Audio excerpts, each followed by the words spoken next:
Fadal masuk surga antum. Ustaz, ada yang kejang-kejang, ada yang kejang-kejang. Lari antum. Lari dong. Kaget ini sama kejang-kejang. Ketika saya lihat di sekolah patuhnya, nomor TL-nya nggak ada, mutawif nggak ada, ada yang nomor kantor. Saya telepon nomor kantornya nggak dijawab. Ini jamaah elu, tolong dong dijawab. Ketika sa'i yang mulai kreditnya bukan main itu, ada satu jamaah umroh kita hilang. Tiba-tiba ada nomor Saudi. Langsung anak telepon. Antum kehilangan jamaah nggak? Wah, alhamdulillah ya anak kehilangan jamaah. Di mana jamaah anak? Sekarang dia di Misfalah. Ya salam kata anak. Hotel kita di Ajiat, dia larinya ke Misfalah. Ketika ketemu sama bapaknya, ternyata punya masalah sama anaknya. Jangan sampai kita bawa nama negara kita dan kita mempermalukan nama negara kita. Potrip, podcast trip dan ibadah. Bismillahirrahmanirrahim. Assalamualaikum warahmatullahi wabarakatuh. Alhamdulillah, salatu wassalamu ala rasulullah amma ba'd. Sekarang kita sudah sama salah satu guru kita, sama Ustadz, tour leader kita, mutawif juga, dan seseorang yang banyak terlibat dengan hal-hal yang biasanya kita tanyakan soal perihal agama pastinya ya, tentang apa-apa yang berhubungan dengan manajemen kita, langkah-langkah kita ke depan dan lain sebagainya. Bisa dibilang mungkin salah satu pembina kita juga, Masya Allah. Beliau adalah Ustadz Gilang Malcolm Habibi Hafizahullah Ta'ala. Masya Allah. Assalamualaikum Ustadz. Assalamualaikum warahmatullahi wabarakatuh. Sehat bang? Alhamdulillah. Allah. Ini mau bawa grup ya bentar lagi ya? Iya. Alhamdulillah. Alhamdulillah. Ustadz, ini adalah salah satu Ustadz yang berhasil kita temukan dari pelosok. Dari Lampung ya Ustadz ya? Dari Lampung. Kita datang dari Bandar Lampung kota. Bandar Lampung, Masya Allah. Ceritanya awalnya gimana tuh kita bisa ketemu sama WHI tadi? Sebenarnya cerita awalnya itu unik. Kita ini dulu pernah ya berkawan dengan satu kawan kita, dulu namanya Ustadz Surya. Masya Allah, beliau itu termasuk kawan yang baik. Beliau Masya Allah kenal dengan WHI inilah. Suatu saat, ya ini mungkin salah satu cara Allah Subhanahu Wa Taala menjadikan kita termasuk orang yang sering kesana ya, dengan Ustadz Surya ini. Dan mungkin juga ini adalah doa-doa yang diijabah dari orang-orang yang pernah kita berbuat baik sama mereka. Masya Allah. Itu yang ana pikir cuman itu. Kayaknya kalau doa ana, aduh, terima apa enggak, dikabulkan apa enggak. Tapi kalau doa kawan-kawan, doa keluarga, itu mudah-mudahan Allah kabulkan. Jadi ketika itu Ustadz Surya Hafizahullah Ta'ala menawarkan, Lang, ini Ramadan kosong nggak, mau berangkat umroh nggak? Ah beneran nih kata kita. Masa semudah itu ditawarin kan? Masa Ramadan disia-siakan? Masa Ramadan disia-siakan?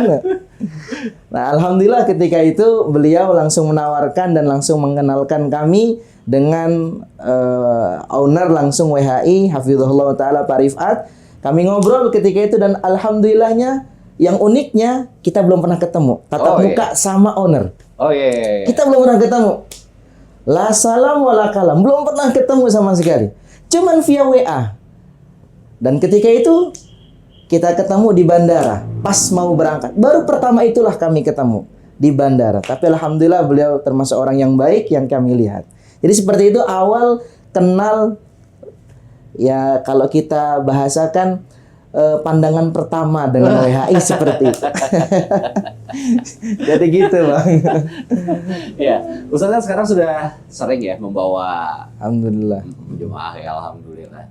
Biasanya kalau misalkan dari daerah ya, kita bilang ya, bukan mengecilkan, tapi memang apa kekhawatiran jamaah untuk berangkat umroh Ustadz? Apalagi mungkin banyak juga yang belum tersentuh dengan, kalau kita kan base-nya memang digital marketing seperti itu kan. Itu sedangkan umroh ini pasarnya luas, gitu. Pertanyaan apa sih Tat yang biasanya ditanyakan sama calon-calon customer kita dari daerah? Sebenarnya orang-orang daerah itu mereka simple sih sebenarnya bertanya itu. Yang pertama, berangkat apa enggak? Oh iya. Cuman gitu. Ini berangkat apa enggak ini? Kalau berangkat, alhamdulillah. Kalau enggak, waduh jangan dulu deh. Nah, itu. Kemudian mereka akan ngeliat track recordnya gimana nih travel. Ini berangkat apa enggak? Ternyata alhamdulillah sering berangkat. Mereka akan jalan. Yang kedua, simpelnya mereka itu orang-orang daerah ngeliat siapa yang akan membawa. Kalau ustadz yang mereka kenal, yang mereka sering hadir di kajiannya, kiai yang mereka sering hadir di kajiannya, udah pasti mereka akan ikut. Oh. Mau ditaruh berapapun harganya manut. Orang-orang daerah tuh. Mungkin kalau orang kota nggak seperti itu. Mereka akan terdidik, orang-orang kota ini mungkin lebih lebih ketat dalam memilih. Tapi orang desa enggak. Orang-orang daerah tidak. Kemudian yang ketiga, orang daerah uniknya itu mereka akan memilih travel itu dengan nggak akan melihat jarak mereka itu. Yang penting berangkat. Uniknya bareng sama ustadznya yang sering duduk di kajiannya. Iya. Mau ditaruh berapapun harganya, mereka akan ikut. Walaupun jarak hotelnya misalnya 1 kilo, 2 kilo. Kalau udah ustadznya yang nyuruh, kita berangkat. Masya Itu orang Allah. daerah. Makanya Masya Allah orang daerah itu enak kalau untuk diajak. Mereka nggak banyak komplain. Mereka manut, itu orang daerah. Tapi Masya Allah kalau orang kota, ya nggak semua sih. Tapi ada aja yang seperti itu. Iya. Pertimbangannya pasti lebih spesifik ya, Iya. Ustaz ya. Ingin dapat apa aja, Iya, benar, mana, dan lain benar, sebagainya. Berarti benar. ada nggak ketakutan sendiri dari pertanyaan datang ke Antum soal kan belakangan lagi banyak nih, lagi rame nih. Ini hotelnya gimana gitu. Terus habis itu jarak hotelnya berapa? Itu nggak masalah selama Antum yang jalan gitu. Iya, Alhamdulillah sekali lagi, alhamdulillah sekali lagi nggak ada yang seperti itu, kejadian-kejadian di travel kami yang mudah-mudahan tidak akan terjadi. Iya. Yang tidak akan terjadi yang Insya Allah seperti itu. Mudah-mudahan tidak akan terjadi. Dan kita berdoa sama Allah, ya Allah mudahkan kami untuk memberangkatkan jamaah-jamaah yang ingin bareng sama kami. Oh, Itu Insya seperti Allah. itu sih. Tapi kalau untuk orang-orang daerah, alhamdulillahnya mereka juga kalau untuk bertanya tentang Ustadz, hotelnya aman apa enggak, belum pernah ana dengar. Ustadz, hotelnya aman apa enggak? Ustadz, ini nanti gimana? Belum pernah. Pokoknya orang daerah itu santuy kalau bahasa kita. Santai. Ustadz yang ngomongin ngikut mereka. Itu orang daerah seperti itu. Nah, itu yang kami lihat demikian. Iya, jadi lebih melihat umrohnya jalan bareng siapa, Ya, seperti itu. benar. Nomor satu masih seperti itu ya. Masih Ustaz, itu. pertimbangan utamanya pasti Iya. Sama Umrohnya siapa nih Ustaz sama- pembimbingnya benar. nih, pasti kayak gitu ya. Benar, Ustaz. Ya, benar. Masya Allah. Itu kalau orang daerah. Ya Masya Allah lah.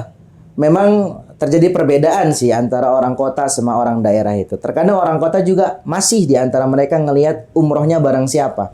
Tapi sedikit. Cuman mungkin sebagian jamaah-jamaah pengajian yang hanya ustadz itu saja. Kalau kajiannya ustadz itu, dia akan berangkat. Kalau kajiannya kiai itu, dia akan ikut kajian. Cuman itu orang-orang kota, cuman sedikit. Tapi sebagian besar orang kota tidak demikian.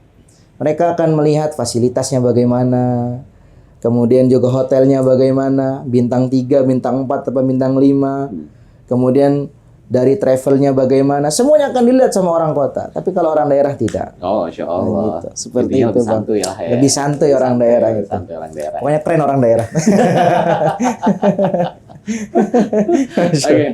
Gimana kalau dengan tata cara ibadahnya Ustadz? Di mereka ada ini juga nggak, ada beberapa pertanyaan juga nggak untuk perbandingan misalkan, atau untuk katanya nggak kayak gitu Ustadz gitu. Ada nggak kayak gitu? Nah, ini memang terjadi memang yang seperti ini. Oke. Orang daerah yang mereka sebelum berangkat dengan bahasa dicekokin sama kiai mereka. Kalau nanti nyampe sana harus mengamalkan ini dan itu. Contoh saja. Pernah ada, bukan jamaah kita sih, mereka nanya sama kita, kalau umroh itu berapa jam sih biasanya? Ya ketika kami ditanya, kami jawab, kadang ada yang 2 jam, ada yang 3 jam, ada yang 4 jam. Oh, yang paling lama berapa? Kami ngomong, kadang bisa sampai 8 jam. Nah, ini orang ketika bertanya, ngomong sama kami, soalnya kiai saya itu pernah mewasiati saya. Apa wasiatnya, kata Ana? Apa wasiatnya? Iya, kalau mau punya yayasan, itu sekali perjalanan umroh 9 hari, itu harus melakukan umroh 40 kali. Waduh. Canggih nggak tuh? Kiai ngomong gitu. Dalam hati Ana, silahkan antum aja ya. Nggak usah bawa-bawa jamaah. 40 kali. Kita umroh sekali aja udah kecapeannya bukan Iya, main. Ustaz. Pegel. Umroh hari pertama terus kita tawaf sunnah aja cuma dapat sekali. Kepegel kaki. 40 kali kata Ana. Ya Allah, apa yang antum mau incer di situ? Masya Allah. Ya banyak memang. Memang banyak yang seperti itu, dicekokin sama ustadz-ustadznya atau kiai-kiainya, hal-hal yang ya mohon maaf tidak sesuai dengan ajaran Nabi Muhammad Sallallahu Alaihi Wasallam. Maka kami nasihati bagi jamaah-jamaah umrah itu, kalau ingin berangkat umrah, minimal belajar dulu tata cara umrah sesuai sunnah Nabi Sallallahu Alaihi Wasallam. Bagaimana Nabi SAW umrah, bagaimana Nabi SAW tawaf, bagaimana Nabi SAW sa'i, bagaimana Nabi SAW tahallul, itu diajarkan. Dan itu di kitab-kitab para ulama dijelaskan. Hadisnya jelas, riwayat Bukhari, Muslim, Sunan Abu Daud, Nasa'i, Tirmidzi dan Ibnu Majah, semuanya bisa kita baca. Dan sekarang alhamdulillah sudah ada gadget, tinggal tulis tata cara umroh sesuai sunnah. Keluar itu. Alas, semuanya bisa kita baca. Tinggal mau nggak kita praktek. Nah, itu pertanyaan besarnya di situ. Kalau kita mau, alhamdulillah. Kalau nggak mau, ini dia. Kita masih ngikutin omongan-omongan di belakang kita. Ada lagi nggak Ustaz, selain umroh harus 40 kali 9 hari? Sebenarnya banyak sebenarnya. Atau yang antum hadapi deh, deh. Ya, ada nggak omongan-omongan lain yang kayaknya Anda baru dengar nih? Iya, banyak. Kalau kita melihat di antara jamaah-jamaah yang pernah kita bimbing itu banyak. Bukan hanya tentang masalah umroh, tetapi ketika kita di Madinah pun kita menjelaskan tentang kuburan Baqi, kita menjelaskan tentang kuburan Nabi Muhammad Sallallahu Alaihi Wasallam, mereka terkejut. Bahkan sampai ada beberapa pemberangkatan yang lalu, ada satu jamaah itu ngomong sama kita, ngomongnya, Ustadz, selama Ustadz menjelaskan kepada saya tentang kuburan Baqi, tentang kuburan Nabi SAW, saya demi Allah Ustadz terima Ustadz. Tapi Ustadz, yang menjadi PR besar saya ketika dengar omongan Ustadz ini, Ustadz bisa nggak dakwah itu di kampung saya? Itu omongannya, PR besar gitu. Karena otomatis omongan Ustadz ini akan ditolak nanti sama kampung saya. Itu tentang belum umroh itu. Kita masih di Madinah ketika itu. Ya? Landing Madinah ya? Landing Madinah. Itu pertanyaan besarnya. Dan alhamdulillah beliau menerima apa yang kita ajarkan dari tata cara umrah. Kita jelaskan ini hadisnya, ini perkataan para ulama demikian. Beliau alhamdulillah menerima. Ya, yang menjadi PR besarnya itu sih. Bisa nggak dakwah kayak Ustadz ini diterima di kampungnya? Ketika kita di kuburan Baqi, ketika kita di kuburan Nabi Muhammad SAW, itu kita, ya banyak di antara orang-orang yang datang ke sana kan ngalap berkah di sana. Istighosah kepada Nabi Muhammad SAW. Itu kan dilarang. Nabi SAW tidak bisa untuk mengabulkan doa orang. Nabi udah wafat. Nabi SAW udah wafat. Nabi SAW itu manusia sama seperti kita. Allah berfirman, Innal ladhina tad'una min dunillahi ibadun amsalukum, kata Allah. Sesungguhnya orang-orang yang kalian minta-minta kepada mereka, kalian berdoa kepada mereka, sejatinya mereka itu sama kayak kalian hamba. Itu kata Allah Subhanahu wa taala surah Al-A'raf.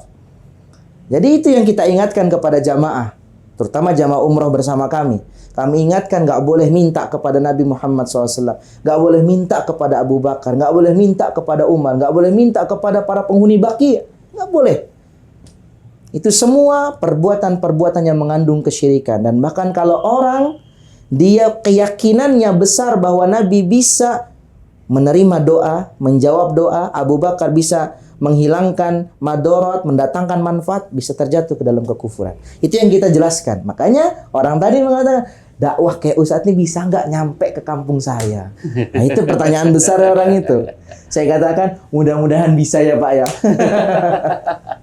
Gitu Bang. Jadi banyak. Iya, kita kembali ke tipe-tipe jamaah ya Ustadz ya berarti ya. Selain di Madinah, di Baqi ada lagi nggak sih yang sepertinya pertanyaan ke Ustadz saya agak sedikit mengganggu grup ya Ustadz ya, karena ketika kita berjalan sebagai grup pasti ada aja kan satu dua mungkin ada aja satu dua orang yang sepertinya ini harus di handle terlebih dahulu nih biar grupnya enak nih. Ada nggak kayak gitu Ustadz? Kalau untuk perihal ibadah alhamdulillah nggak ada. Tapi kalau untuk perihal tentang apa ya, sulit diomongin jamaah banyak yang kayak gitu. Perihal ibadah alhamdulillah nggak ada. Tapi kalau untuk perihal jamaah sulit diomongin, masya Allah banyak yang kita yang kita dapati demikian. Ada jamaah kita omongin, Pak jangan kesini ya, tetap ke sana. Pak kalau berangkat dari hotel ke masjid tolong barang-barangnya sendirian berangkatnya. Dan ini kami nasihati juga kepada jamaah siapapun, apalagi yang sudah tua ya. Yang sudah tua, walaupun dia bawa psikopatu, jangan sampai berangkat dari hotel ke Masjid Nabawi atau Masjidil Haram sendirian. Saya nggak sekali dua kali, sering. Ketika di Madinah terutama, itu mendapati jamaah-jamaah yang tersesat. Bukan jamaah kita ya, tapi jamaah dari grup lain, dari travel lain tersesat. Terakhir kemarin, pemberangkatan kemarin, ini ceritanya, saya mau ketemu Ustadz Surya. Janjian lah ya. Janjian. Saya mau mampir ke hotelnya Ustadz Surya di daerah Torik Salam, di Jalan Salam. Ketika udah mau nyampe di hotelnya beliau, ada ibu-ibu udah tua 60 tahun. Saya lihat dari jauh ngobrol sama orang Arab. Wih, hebat nih ibu nih. Saya datengin lah. Saya ngomong sama orang Arab itu, pakai bahasa Arab kan. Kenapa ini? Kata orang Arab ini ibu tersesat. Saya kira dia bisa bahasa Arab. Taunya ibu ini ngomong pakai bahasa Indonesia, orang Arabnya nggak paham. Orang Arab ngomong pakai bahasa Arab, ibu ini nggak paham. Akhirnya seakan-akan dari jauh mereka berdua berdebat. Wih, kata keren juga ibu ini. Taunya mereka, ya itu si ibu tersesat. Saya tanya, ibu dari mana? Saya dari Makassar, kata dia. Oh, Masya Allah. Jamaahnya berapa orang, Bu? Sekian-sekian, dia ngomong. Hotelnya di mana, Ibu? Hotelnya di sini, Ustadz. Saya anterin akhirnya ke belakang open peak hotelnya. Mau belakang open peak, beliau sendirian. Saya tanya, ibu pas berangkat sholat subuh sendiri apa bareng-bareng? Bareng-bareng, Ustadz. Cuman kawan-kawan nggak mau nunggu saya.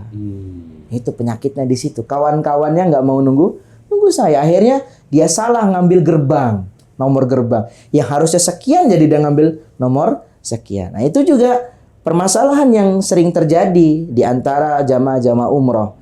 Mereka berangkat sendirian, pulang juga sendirian. Nah itu bisa jadi dia tersesat nanti. Bahkan yang lebih lucu lagi, beberapa waktu yang lalu ada jamaah travel lain, qadarullah wa masyafa'al, kejang-kejang. Ketemu sama jamaah kita. Di Madinah, Ustaz? Di Madinah. Jamaah kita nelpon kita, Ustaz ada yang kejang-kejang, ada yang kejang-kejang. Kira kita itu jamaah kita. Iya. Di mana ibu? Di sini Ustaz. Saya datengin. Lari antum. Lari dong. Kaget ini jamaah kejang-kejang. Pas nyampe sana jamaah orang. Jamaah orang. Saya tanya, Bapak, salah juga saya sih. Ngapain nanya dia lagi kejang-kejangan. Kenapa, Pak? Ini kata jamaah kita ini, Ustaz kejang-kejang dari tadi, Ustaz. Napasnya udah ngah-ngahan, Ustaz. Yaudah coba pinjam psikopatuhnya. Ini Masya Allah ini jadi pembelajaran juga mungkin bagi travel-travel ya. Ketika saya lihat psikopatuhnya, nomor TL-nya nggak ada. Mutawif nggak ada. Ada di nomor kantor, Jakarta. Saya telepon nomor kantornya nggak dijawab. Nomor WA. Saya telepon lagi, saya video call nggak dijawab. Akhirnya bahasa kita keluar kan. Kita ngomong, pakai bahasa kita ya. Ini jamaah elu. Tolong dong dijawab. Kalau nggak video call nih tolong dijawab. Ini jamaah elu. Kami ngomong kayak gitu. Karena kami kesel melihat jamaahnya udah sekarat seperti ini. Akhirnya nggak dijawab-jawab juga, kita serahkan ke kepolisian ketika itu supaya diurus sama kepolisian. Ya kalau kita yang ngurus ribet lagi nanti jadinya. Akhirnya udah kepolisian aja yang ngurus. Bukan kita nggak mau ngebantu ya. Bukan kita yang nggak mau ngebantu. Menyerahkan ke. Iya, ke pihak yang berwajib kan. Ya, seperti itu. Itu sering terjadi. Makanya ya ini sebagai pembelajaran juga mungkin bagi travel-travel yang lain. Kalau memang ada jamaah yang berangkat, tolong nomor TL itu sedia, nomor mutawif sedia, nomor kantor sedia. Kalau nomor TL nggak bisa dihubungi, nomor mutawif nggak bisa dihubungi, nomor kantor. Nah gitu. Itu gimana akhirnya? Dia telepon balik antum apa gimana? Enggak, sampai selesai. Sampai anak selesai balik ke Indo nggak ada telepon. Allah alam. Anak mudah-mudahan berdoa, ya Allah selamatkan bapak tadi ya Allah. Insyaallah. Tapi ketika antum lapor polisi seperti itu langsung dihandle sama mereka. Iya langsung dihandle. Alhamdulillah langsung dihandle. Ya kami bukan nggak mau nolong, cuman ya ini jamaah lain. Takutnya nanti malah terbawa ini nanti kita. Kita sudah melakukan sebatas Iya, semaksimal kita, sudah menghubungi ke nomor yang tertera ya. Tertera. Ustaz, ya. Iya, seperti itu. Ya intinya banyak cerita-cerita yang kita bisa ngambil pelajaran ketika kita di sana itu. Kita balik lagi Ustadz, Oke. ketika kenalan sama WAI itu malah justru langsung peak season tuh. Nah, Ramadan bener. tuh Ustadz. Wallahi. Tahu nggak Bang? Ada cerita yang enggak. Uniknya, Ana belum pernah bimbing ketika itu. Oh, Masya Allah. Ana baru pertama kali umroh 2019. Disuruh bimbing 2024. Itu berapa tahun jaraknya itu. Kita nggak pernah lagi ngelihat bagaimana Madinah sekarang, Mekah sekarang. Tiba-tiba Alhamdulillah dikasih langsung ujian seperti itu, suruh bimbing. Masya Allah ya, sekali lagi Masya Allah ya. Ketika kita bimbing, dan itu ramenya bukan main, kita umroh 8 jam. Masya Allah. 8 jam kita 8 jam, umroh. 8 jam. Di Mekah kita 8 jam umroh. Ya mungkin ada yang lebih daripada itu kan.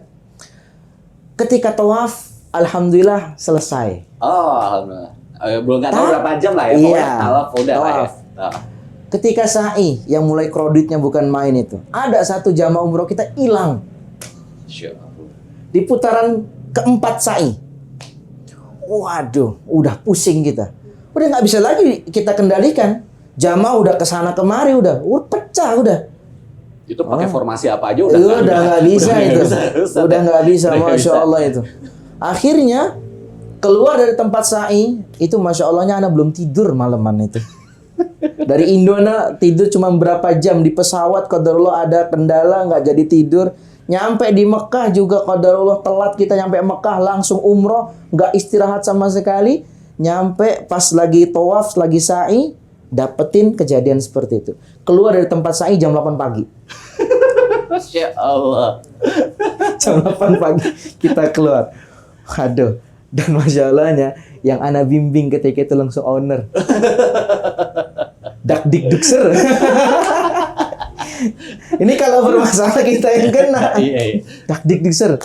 Udah itu Masya Allahnya jam 8 pagi, udah kita bingung sama mutawif, sama Ustadz Surya ketika itu mutawifnya. Gimana nih Sur? Udah kita langsung ke arah ini aja, ke arah informasi kehilangan. Kita langsung ke sana, kita foto ini, foto paspor. Selesai itu keluarganya dong marah-marah. Bukan marah-marah sih, kita diteleponin. Ya, khawatir lah, Khawatir. Ustadz gimana ini bapak saya, gimana bapak saya? Nanti Buya sabar. Akhirnya selesai kita ngurus itu, kita tahalul, kita istirahat. Itu hari Jumat.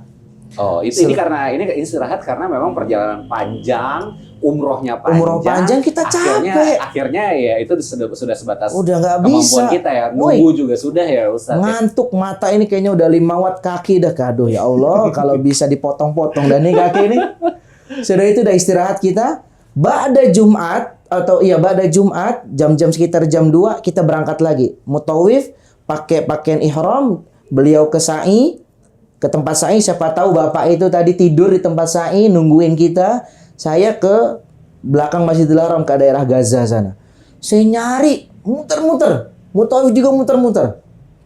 Akhirnya kita cerita tuh sama orang tua. Pertama kalinya Cerita sama orang tua kita. ya. Kita telepon tuh orang tua, minta doanya supaya ketemu. Masya Allah. Kata orang tua, Lang, coba nanti ba'da maghrib telepon keluarganya yang hilang itu. Siapa tahu mereka punya masalah sama bapaknya. Coba sholat tobat. Itu omongan abi Masya Ana ketika Allah. itu. Coba minta sholat tobat. Mungkin mereka ada masalah sama bapaknya. Sudah itu Masya Allah. Selesai kita ketemuan lagi sama Ustadz Surya sama Mutawif, buka puasa. Sebelum buka puasa, owner nelpon, Ustadz gimana Ustadz? Udah ketemu belum Ustadz? Pusing. Ketemu. Ada belum Pak? Nanti dulu ya. Udah nggak mikirin buka Udah, ya Ustaz. udah nggak mikirin buka. Gak lama dari itu, Ana masih ingat persis. 3 menit atau 2 menit sebelum azan. Tiba-tiba ada nomor Saudi. Masuk ke HP Ana. Langsung Ana telepon. Assalamualaikum Ustaz. Kata dia nih. Ana ngomong waalaikumsalam ya. Ini siapa ya? Ana fulan. Ana lupa namanya siapa. Antum kehilangan jamaah enggak? Walhamdulillah ya Ana kehilangan jamaah. Di mana jamaah Ana? Sekarang dia di Misfalah. Ya salam kata Ana. Hotel kita di Ajiat, dia larinya ke Misfalah. Ya udah Ustaz, tolong ya ngomong sama jamaah Ana, tolong tunggu di situ, nanti ba'da maghrib kita ke sana. Akhirnya setelah ba'da maghrib kita ke sana, ketemu sebelum Isya, kita langsung ke arah hotel. Supaya bapak ini udah umur 70 tahun, supaya dia istirahat. Alhamdulillahnya nggak pingsan bapaknya. Alhamdulillah. Dari jam 8 pagi hilang, baru ketemu ba'da maghrib. Alhamdulillah. Langsung ngomong sama mudir, sama owner. Alhamdulillah ketemu. Gak jadi dak dik dikser gitu. Alhamdulillah setelah itu ya inilah ya, ketika ketemu sama bapaknya, itulah yang tadi Abi Ana ngomong, ternyata punya masalah sama anaknya. Jadi semua yang diomongin sama bapaknya aib tentang keluarganya.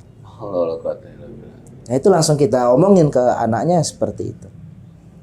Tuh, ternyata memang permasalahan itu harusnya diselesaikan. Jangan sampai dibawa ke tanah haram. Permasalahan apapun, kezoliman dan lain-lain, tolong diselesaikan.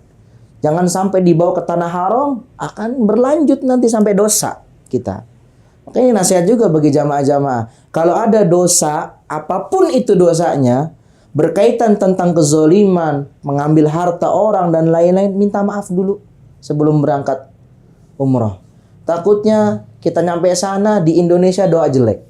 Nah, kita nggak tahu. Kita nggak tahu.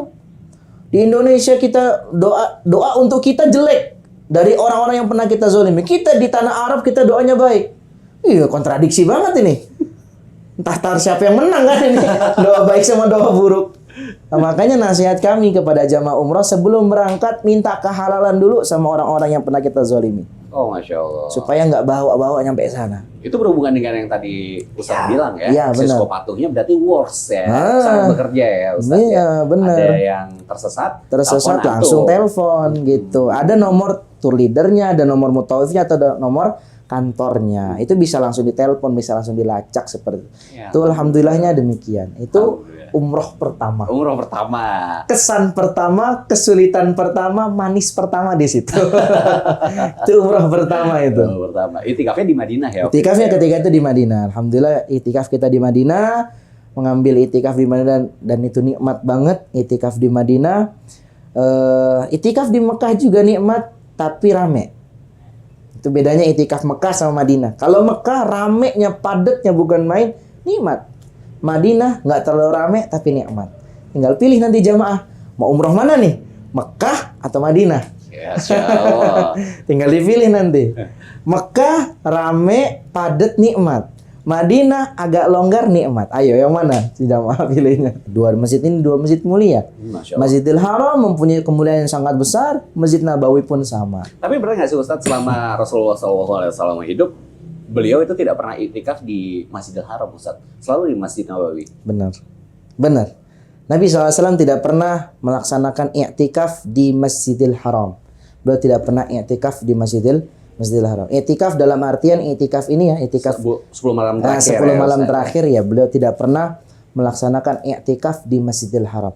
Tapi kalau iktikaf dalam artian beliau berdiam diri di Masjidil Haram, sering. Oh ya. Sering. Kalau iktikaf dalam artian tadi 10 malam terakhir Ramadan, belum pernah Nabi SAW melakukan demikian. Jadi apakah terlarang seseorang melakukan iktikaf di Masjidil Haram? Tidak. Allah berfirman, wa antum aqifuna fil masajid. Dan kalian melakukan i'tikaf di masjid-masjid. Bukan hanya Masjidil Haram, bukan hanya Masjid Nabawi, tapi masjid-masjid yang ada di Indonesia juga. Masjid di dekat rumah kita buka event i'tikaf, silahkan daftar. Kalau kita nggak bisa i'tikaf di Mekah, Madinah, i'tikaf di masjid. Cari malam Lailatul Qadar. Nabi mengatakan taharrau Lailatul Qadri. Cari malam Lailatul Qadar fil ashril awakhir min Ramadan, di 10 malam terakhir pada bulan Ramadan. Jadi i'tikaf dalam artian Nabi beriktikaf 10 malam terakhir memang Nabi tidak pernah mengerjakan. Tapi dalam artian i'tikaf Nabi berdiam diri di Masjidil Haram, Nabi sering mengerjakan i'tikaf tersebut. Allah a'lam bishawab. Masya Allah. Gitu, Pak. Kita balik ke jamaah-jamaah Oke. Kita balik ke jamaah yang mungkin punya cerita ya Ustaz. Ya, kalau kemarin Ustaz Surya itu ada satu momen yang sepertinya ada satu kepala keluarga di mana ini kepala gerbongnya ini belum perempuan semua dan belum berkerudung. Iya. Ya, ketika itu kemarin beliau cerita beliau ini Ustaz Surya ini sholat di samping bapaknya yang gerbongnya itu belum kerudung. Terus habis itu pas banget Syekh Huzdaifi kalau nggak salah ya, Syekh Huzdaifi itu baca surat Al-Isra yang artinya adalah perintah untuk berkerudung. Benar. Gitu. Akhirnya dijelaskan sama Ustaz Surya ke bapaknya, Pak, tadi tahu nggak Syekh Huzdaifi itu baca apa gitu. Ceritakan sama Ustaz Surya. Ya udah, bapaknya langsung merenung. Iya Ustaz ya. Ada antum yang seperti itu Ustaz. Momen-momen di mana sepertinya ini nih waktunya jamaahnya nih kayak gitu. Kalau untuk anak, masya Allah malah nggak ada anak. Wah, nggak ada. Nggak ada. Anak nggak ada. Alhamdulillah itu jamaah tidak pernah ditegur dengan hal-hal demikian. Tidak pernah ditegur dengan hal-hal demikian. Jadi kalau misalnya Syekh baca apa, alhamdulillah nggak ada jamaah itu yang mereka melanggar dalam posisi ini. Alhamdulillah belum ada. Makanya kemarin juga Anda sempat dengar tuh cerita dari Ustaz Surya itu. Ya, Syekh Huzdaifi baca surah An-Nur itu masya Allah katanya keren juga itu. Allah Subhanahu Wa Taala langsung menasehati dengan perantara Syekh Ali Huzdaifi, hafizallahu taala. Kalau Anda belum ada bang. Masya Allah. Alhamdulillah belum ada. Tapi yang sering kami dapati, sering ya, yang sering kami dapati, jamaah-jamaah itu mereka kami nasihati dalam keadaan ya tidak ada tadi bacaan-bacaan tadi. Dapetin misalnya ada jamaah yang melakukan hal yang mohon maaf keluar dari jalur Islam, kita nasihati langsung. Itu yang sering kami dapati yang demikian. Kalau jamaah-jamaah dari, kita ngomong umum ya Ustadz ya, dari Indonesia, itu ada nggak sih Ustadz pelanggaran yang sepertinya lumrah dikerjakan atau banyak dikerjakan oleh calon-calon jamaah umroh gitu Ustadz? Ada sih beberapa. Ada beberapa. Contohnya apa Ustadz? Ini yang pas itu viral sebenarnya. Nyanyi di sa'i. Nyanyi di sa'i. Itu sering kami ingatkan kepada jamaah-jamaah. Jangan sampai kita bawa nama negara kita dan kita mempermalukan nama negara kita. Cukup negara kita itu dianggap orang Saudi negara yang paling nyaman. Orangnya paling tentram. Orangnya paling enak diajak ngobrol. Kalau bahasa mereka itu zen. Cukup itu aja. Tempat saya itu kita diperintahkan untuk banyak zikir, banyak baca Quran, banyak bersolawat kepada Nabi Muhammad SAW, bukan malah nyanyi. Nyanyi mars inilah, mars itulah, segala macam. Kalau kemarin sempat ada postingan yang saya lihat gini, Ustadz, ini balik ke tawaf ya, tadi ini bahas tawaf. Ada beberapa teman-teman yang sudah merancang doa. Kalau tawaf itu kan bacaan khususnya kan hanya dari rukun Yamani ke Hajar Aswad ya Ustadz ya, itu Rabbana Atina Fid Dunya Hasanah. Dan selama putaran ini tuh banyak mereka yang membuat plan gitu. Misalkan putaran pertama doa untuk orang tua, putaran kedua doa untuk anak, terus habis itu doa untuk diri sendiri. Itu boleh nggak sih Ustadz sebenarnya Ustadz? Apa memang dianjurkan daripada kita bingung gitu kan mau doa apa? Itu gimana Ustadz? Kalau untuk doa-doa yang demikian kita planning seperti itu nggak mengapa. Tapi kalau kita khususkan, nah itu, kalau putaran pertama ini cocoknya untuk doa orang tua, nah itu, kita butuh dalil. Ketika kita mengkhususkan sesuatu kita butuh dalil. Tapi kalau kita untuk planning saja, sebagian jamaah ada yang pakai doa. Putaran pertama doa untuk orang tua, putaran kedua doa untuk anak. Sebagian jamaah ada yang lebih canggih. Antum tahu nggak bang? Pakai apa? Pakai gelang. Apa? Pakai karet gelang. Oh ya? Iya. Iya. Karet gelangnya itu gimana Ustaz? Gelang di tangan kiri 7. Setelah dia di Hajar Aswad, ini satu karet gelang dipindahin ke tangan kanan. Oh. Itu lebih canggih. Baru tahu kan? Iya, baru tahu. Iya, lebih canggih itu. Jadi orang-orang daerah demikian. Mereka diajarkan oleh kiai-kiai mereka itu pakai gelang supaya nggak lupa. Hah? pakai gelang. Boleh nggak? Boleh-boleh aja kalau untuk membantu kita mengingat putaran tawaf. Karena memang banyak, walaupun udah pakai karet gelang sekalipun tetap lupa putaran berapa ini tawafnya. Itu banyak yang demikian. Jadi nggak hanya pakai doa tadi, pakai karet gelang pun boleh. Pakai karet gelang pun boleh. Jadi ya bebas, kita mau pakai doa, mau pakai karet gelang, atau bahkan mau ngitung lewat HP juga diperbolehkan. Oke. Ini sudah mau masuk Ramadan nih Ustadz. Pasti kan ada beberapa hal yang harus kita khususkan ya Ustadz ya untuk menyambut bulan tersebut. Dari Ustadz, sebenarnya persiapan seorang muslim yang harus kita contoh dari salafus soleh gitu ya Ustadz ya. Yang bisa kita terapkan, yang ringan-ringan Ustadz. Oke. Itu apa aja sih Ustadz? Kalau untuk di Ramadan, ketika kita ingin bertemu dengan bulan Ramadan, maka persiapan yang paling minimal itu doa. Supaya kita bisa bertemu dengan bulan yang mulia. Minimal banget doa. Sebelum kita berbicara tentang, kan sebagian para ulama atau bahkan Nabi Muhammad SAW dalam sebuah hadis riwayat Imam Muslim dan lain-lain, para sahabat-sahabat Nabi atau bahkan istri Nabi melihat Nabi itu kalau sudah masuk bulan Sya'ban, Nabi akan memperbanyak puasa. Bahkan sebagian di antara para sahabat mengatakan, kami tidak pernah melihat Nabi semangat banget puasanya dan paling banyak puasanya kecuali di bulan Sya'ban. Untuk apa Nabi mengerjakan itu? Latihan. Sebelum masuk bulan Ramadan, latihan dulu bulan Sya'ban. Sebagian di antara para ulama juga, dan mulai dari bulan Sya'ban ini, mereka memperbanyak baca Quran, mereka memperbanyak zikir, supaya dilatih badan ini. Nanti kalau sudah masuk Ramadan, sudah siap. Ayo, puasa lanjut, baca Quran lanjut, zikir lanjut. Nah, jadi latihan dulu di bulan Sya'ban ini. Nah, minimal kita doa. Supaya kita dimudahkan untuk masuk bulan Ramadan. Makanya para ulama itu 6 bulan sebelum Ramadan nyampe, mereka udah berdoa, ya Allah sampaikanlah umur kami di bulan Ramadan. 6 bulan setelah Ramadan mereka doa, ya Allah mudahkanlah amalan-amalan kami di bulan Ramadan kemarin diterima. Itu para ulama demikian. Jadi itu yang pertama. Poin pertama, sebelum masuk Ramadan, banyak-banyak doa supaya kita bisa masuk bulan Ramadan, umur nyampe di bulan Ramadan. Yang kedua, ya itu tadi, banyak puasa. Banyak puasa, banyak zikir, banyak sholawat. Itu semua kita kerjakan untuk melatih diri kita. Supaya nggak kaget pas bulan Ramadan. Karena banyak di antara manusia kalau udah bulan Ramadan kaget. Kagetnya lucu. Tahu kagetnya lucu gimana? Gimana Ustaz? Di awal semangat, terakhir udahlah capek. Padahal justru titik itu titik terakhir itu penentuannya di titik terakhir. Pokoknya Masya Allah kalau manusia atau jamaah kaum muslimin di Indonesia ini kalau sudah masuk awal Ramadan, masjid penuh sampai ke belakang-belakang.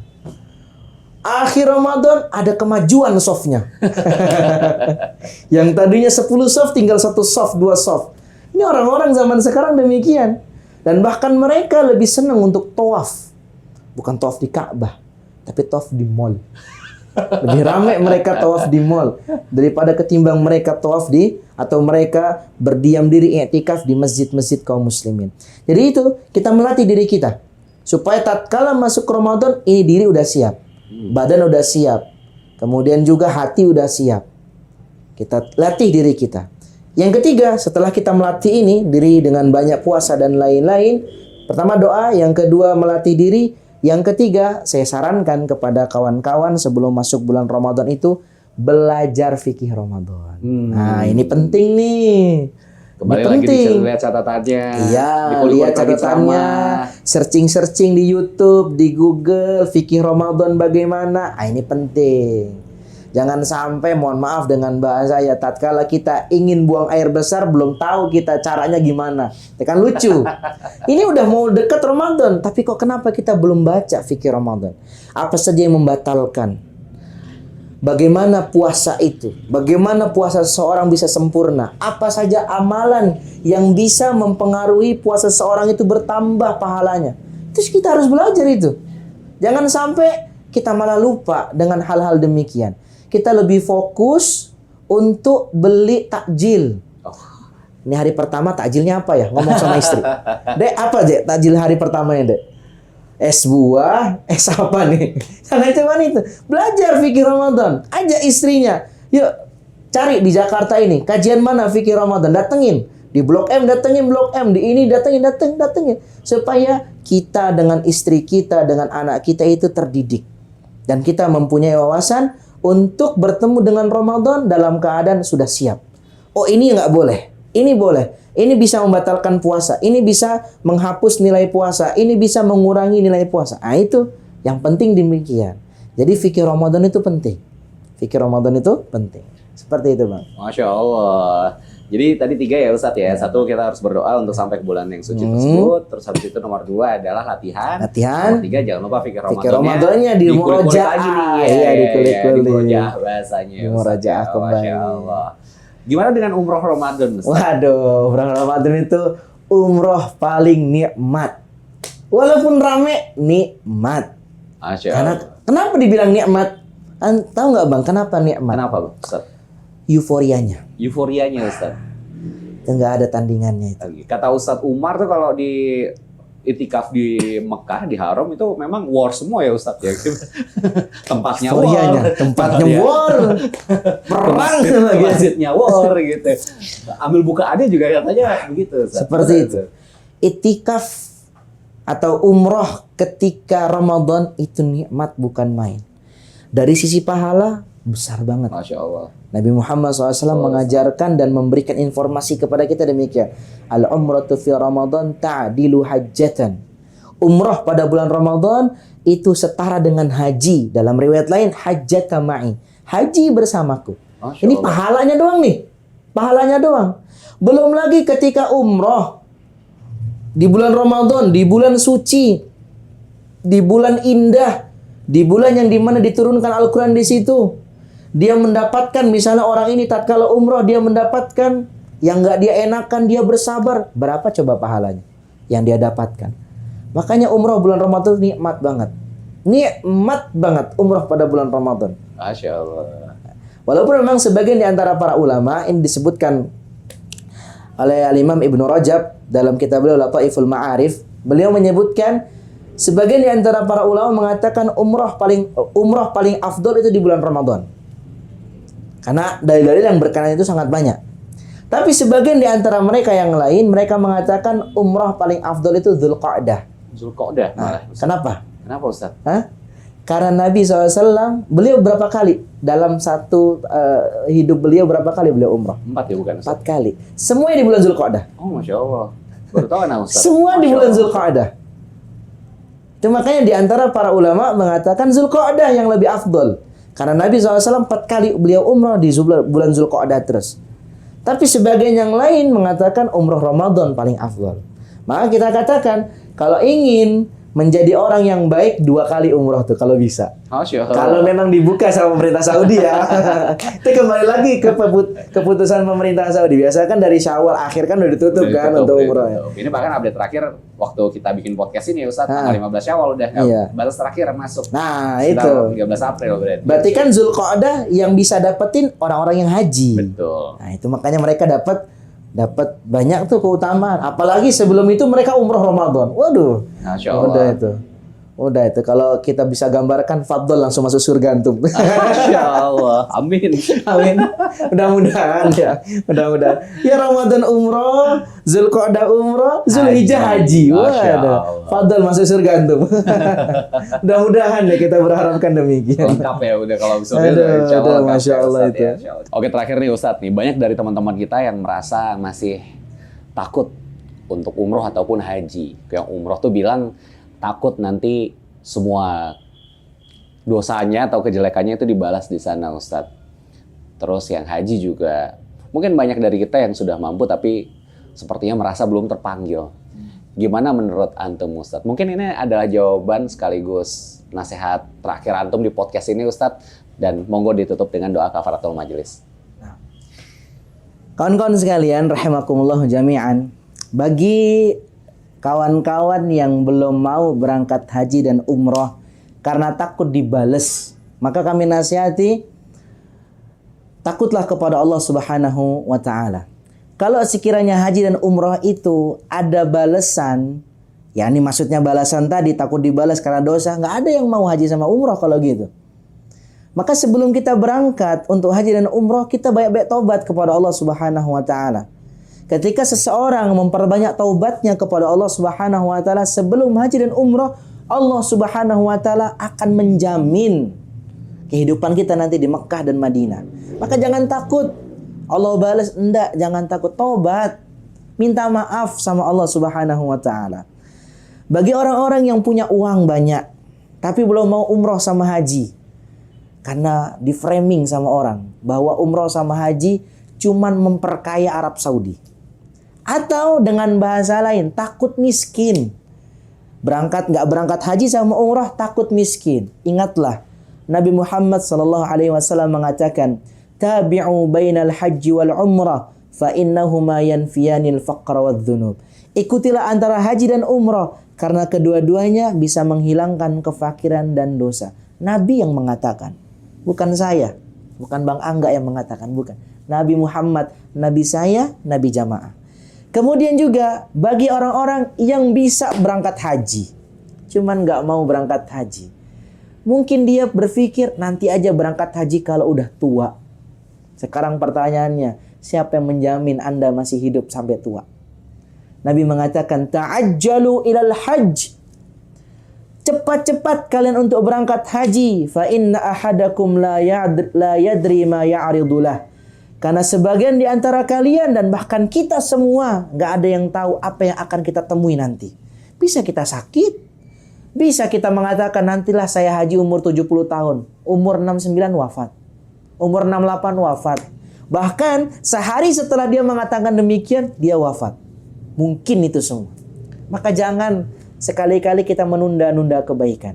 Kalau bisa kita kerjakan sekarang, kenapa kita harus menunda sampai besok? Maka kami nasihati kepada jamaah untuk melaksanakan kewajiban kita sebagai seorang muslim, terutama untuk pergi haji. Semoga Allah Subhanahu wa taala memudahkan kita semua untuk menemui Allah dalam keadaan kita sudah pernah pergi haji dan kita sudah pernah pergi umrah. Mungkin yang bisa kita sampaikan, kita tutup kajian kita atau podcast kita ini dengan doa kafaratul majlis. Subhanakallahumma wa bihamdika, la ilaha illa anta, astaghfiruka. Syukran. Assalamualaikum warahmatullahi wabarakatuh. WHI Tour and Travel, jalan lebih tenang.